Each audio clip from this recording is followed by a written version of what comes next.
part of what's happening in the modern world, I believe, is that because of the way we've constructed basically just the architecture of our cities, the way we've compartmentalized ourselves, the way that we have created compartmentalization in where the elderly live versus where the babies go, where the first graders go and the second graders go and the third graders go, and that we've got screens all over the place, we have not been able to adapt as quickly as we have invented these new ways of living.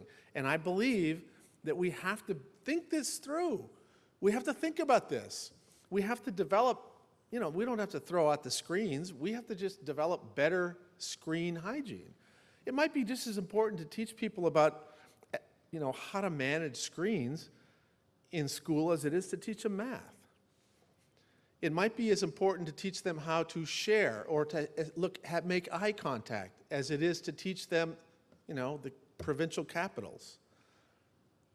I think one of the things that's really, really sobering is that if you understand how the brain works, how the brain develops, you know that ultimately, not completely, but to a large degree, the brain reflects the world that you grow up in.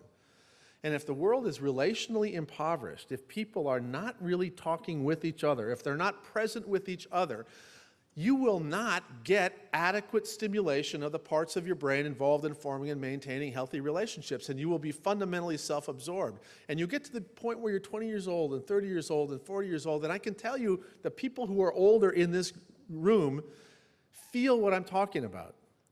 And some of the people who are younger in this room don't. It's been an interesting thing that I have an opportunity episodically to talk to people in policy-making positions, and the people who are, whatever they're conservative or liberal or whatever, when we talk about these things, it resonates with their observations and experiences.